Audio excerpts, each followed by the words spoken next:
my family moved into a quiet village, everyone gave us the same warning. Never open the old church. No one explained why. They only said, some doors are locked for a reason. We thought they were just old superstitions. We were wrong. My name is Emma. After my father's job transfer, my older brother Daniel and I moved into a small village with our parents. The village looked peaceful, but something felt strange. In the center stood a beautiful old church. Its doors were chained shut. No one ever went near it. One evening, Daniel asked an old farmer, "Why is the church locked?" The old man immediately became pale. He quietly replied, "Because whatever is inside must never come out." Then he walked away. A few days later, curiosity got the better of us. Late at night, Daniel and I secretly walked to the church. The heavy chains looked ancient. Daniel picked up a rusty iron bar.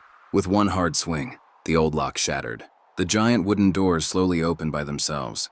Inside, everything looked perfect. Beautiful stained glass windows, rows of untouched wooden benches, hundreds of candles, still burning, not a single layer of dust. It was as if someone had been waiting for us. A cold whisper echoed through the hall. Finally, we immediately ran home. That night, neither of us could sleep. At exactly 3 a.m., the bedroom door slowly creaked open. A tall woman dressed in black stood silently at the doorway. Her face was hidden beneath a dark veil. She slowly raised one finger and pointed directly at Daniel. When I screamed, she disappeared. The next morning, Daniel pretended nothing had happened. But every night after that, the woman returned, sometimes standing outside our window, sometimes watching from the hallway, sometimes smiling at Daniel through the mirror. He became weaker every single day. Dark marks slowly appeared around his neck. One stormy night, I heard Daniel screaming. I rushed into his room. The window was wide open. Daniel was gone. The only thing left behind were muddy footprints leading toward the church. I begged the villagers for help. Everyone refused. Finally, a traveling priest stepped forward. He looked at the church, then quietly said, "If she has taken him, we don't have much time." Together, we entered the church. The church doors slammed shut behind us. Candles lit themselves. Dark laughter echoed through the building. We followed the sound into the main hall. Daniel was floating high above the floor, unconscious. Black smoke surrounded him. Then she appeared, the witch. Her eyes glowed bright red. The priest immediately began reciting ancient prayers. Golden light filled the church. The witch screamed in anger. The walls shook violently. But instead of weakening, she smiled. Dark chains suddenly burst from the floor. They wrapped around the priest. He was pulled into the shadows, unable to move. Then the witch looked directly at me. "Run while you still can." I had no choice. I escaped alone. Outside, an old villager was waiting.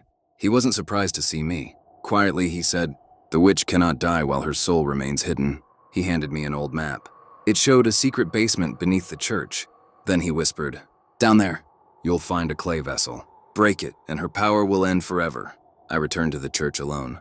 Hidden behind the altar, I found a staircase leading underground. The basement was filled with strange symbols. In the center stood a single clay vessel. The witch suddenly appeared behind me. The entire room began shaking. She screamed, "Don't touch it!" ignoring my fear. I grabbed the clay vessel and smashed it against the stone floor. It shattered instantly. A deafening scream echoed through the church. The witch's body cracked apart into black smoke. She vanished forever. The chains around the priest disappeared. Daniel fell safely to the floor. He slowly opened his eyes. We had survived.